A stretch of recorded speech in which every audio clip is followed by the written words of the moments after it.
Hello বন্ধুরা, তোমরা সবাই কেমন আছো? আশা করি তোমরা সবাই খুব ভালো আছো। বাড়িতে বানিয়েছিলাম ইলিশ ভর্তা।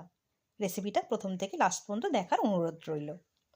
বাড়িতে বানানো ছিল নোনা ইলিশ। সেই নোনা ইলিশ থেকে 3-4 টুকরো আমি নিয়ে নিয়েছি কাঁচা লঙ্কা, পেঁয়াজ কুচি, আদা কুচি, রসুন কুচি আর ধনেপাতা কুচি। এবার ইলিশ মাছগুলোকে আমি ছোটো ছোটো পিস করে কেটে নিয়েছি আর তারপর নুন জলে সিদ্ধ করে নিয়েছি। তারপর কড়াইয়ে তেল দিয়ে দিয়েছি। তেল গরম হতেই মাছগুলোকে আমি ছেড়ে দিয়েছি। মাছগুলো খানিকক্ষণ নাড়াচাড়া করে নিয়ে তার সঙ্গে আমি দিয়ে দিয়েছি কুচানো পেঁয়াজ।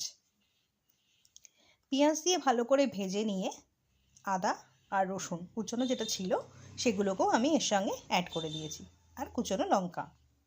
সব দিয়ে ভালো করে নেড়ে চেড়ে একদম শুকনো শুকনো করে মাছগুলোকে ভেজে নিয়েছি। আর এবার ভাজা হয়ে গেলে মাছগুলোকে আমি শিলে ভালো করে বেটে নিচ্ছি। মাছগুলো খুবই সুন্দর মিহি করে বাটতে হবে, না হলে ভর্তাটা ঠিক ভালো লাগবে না। তো এই যে আমি আলতো হাতে সব কিছু বেটে নিচ্ছি। মাছগুলো আমার বাটা হয়ে গেছে। এবার আমি কিছু শুকনো লঙ্কা তেলে ভেজে নিয়েছিলাম, সেগুলোকেও এর সঙ্গে মিশিয়ে একসঙ্গে বেটে নিলাম। আর কিছু ধনেপাতা কুচিও নিয়ে নিয়েছি, ধনেপাতা কুচিটাও এর সঙ্গে মিশিয়ে বেটে নিয়েছি। ব্যাস, তৈরি হয়ে গেছে আমার ইলিশ ভর্তা। এবার আমি এটা একটা বাটিতে তুলে নেব। এবার বাটিতে আমি তুলে নিচ্ছি ইলিশ ভর্তা। আশা করি দেখতে যেরকম সুন্দর হয়েছে, খেতেও খুব ভালোই হয়েছে, তোমাদেরও দেখে খুব ভালোই লাগবে। আর বাড়িতে তোমরা অবশ্যই একবার ট্রাই করো।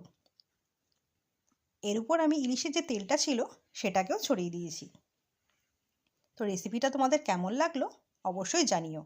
গরম গরম ভাতে ইলিশ ভর্তা খেতে অসাধারণ লাগে। তো তোমাদের কেমন লাগলো অবশ্যই কমেন্টসে জানিও। টাটা বন্ধুরা।